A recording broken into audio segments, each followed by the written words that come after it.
Let's take a look at the switch statement. It's a little hard to wrap your head around if you've never seen it before, but because one of the prerequisites for this is C++ and Qt, I'm assuming you've seen it, but there's some caveats you need to be aware of in JavaScript. So let's take a humble variable x, call that 0, another variable y, say that is hello, and let's make a switch.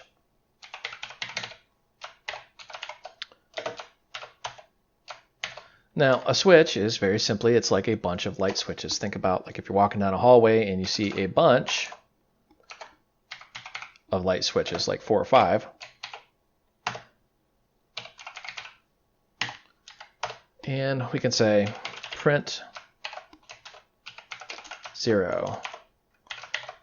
I'm just going to make a bunch of these real quick if I can figure out my keyboard. There we go. So we have a case, which is the actual switch. If it's 0, then do this. And then we have a break. This is meant so we don't have what's called fall through. Let's demonstrate that. And I'm just going to... Fall through is kind of from the legacy days here, where you could say, hey, 0, 1, 2. And you wanted to be able to say, well, if it's 0 or 1, I wanted it to do something. Notice how it's 0. Let's go ahead and comment this out and see what happens. Notice how it's 0 and 1. It's because we didn't break. We didn't break out of that whole scope. So if you don't want fall through, make sure you have a break. Also, one unique thing about JavaScript, I actually shouldn't say unique, but you won't get this in most other languages, is you can actually mix and match types for your actual switch. For example, you can say hello.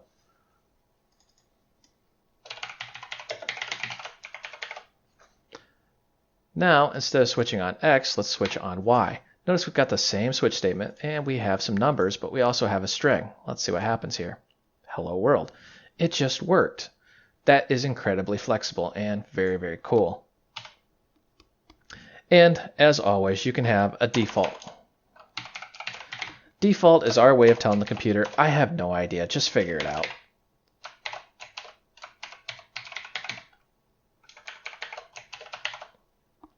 And again, you need to have your break in there or it will continue to fall through.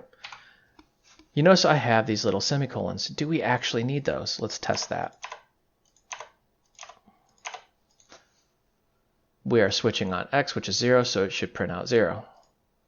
So this one works. I've noticed in other JavaScript compilers, for some reason, break, you actually need that, and others just doesn't care. 99% of them out there are going to automatically put it at the end for you automatically, and you don't have to worry about it. So it might have been a bug in the one that I was working on. Default, again, is the I don't know. So let's say this is some crazy number. It's going to print out unknown. Ta-da! Just works. Switch is incredibly handy if you have something like a list of options you want the user to choose from, and then you don't want to make a billion if-elses.